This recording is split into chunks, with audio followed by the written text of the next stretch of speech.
para sa paghusga, ito po yung pangungunahan ni Ginoong Ariel M. Santos.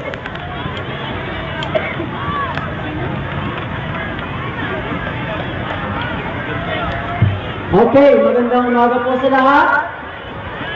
Kanina po, umaga-umaga, nakita natin ang ating mga minamahal na mga participants from different schools na talaga naman po umaga pa lang ay nagsipunta sa tamang oras. At alam po natin ang mga batang yan, madaling araw pa lang po nagsisipaghandaan na. And of course, we would like to announce to everyone that all participating schools will be receiving cash prizes. Sapagkat ang first prize po natin ay 20,000. Sa second, first prize po natin yon. Second prize ay 15,000. Third prize, 10,000. So meaning, lahat po yan ay makaka-receive po ng cash prize. Bawat kategorya po yun. Elementary, high school. Gagawin po, no? Gagawin po ang ginawa ng ating mga lakurong bayan upang makapakita naman po ang tunay na pagmamahal sa ating bayan para sa isang daan at 6 na taong pagdiriwang ng araw ng Orani. Maunlad, marangal, at nagkakaisang lahi. So this time, to give you the criteria for judging, we have choreography, 30%. Ito po yung creativity and artistry of dance steps and formation and smooth transition from one figure to the next. That will be 30% choreography.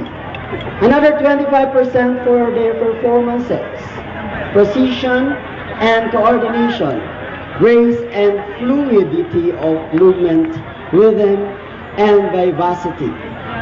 Another 15% theme, or what we call the conceptual, clarity of message and interpretation. Another 15% props. Ito po yung kanilang mga kasugutan, yung mga ginamit po nila, ayan, yung mga ginagawa na yan, yung kanilang mga dala-dala na pinaghirapan. Effective and artistic use of props relevant to the interpretation of the theme, concept, ritual. And last 15% nanggagaling po ito sa kanilang costume. Relevance to the theme, concept, ritual, artistic choice of color combination, style, and accessories.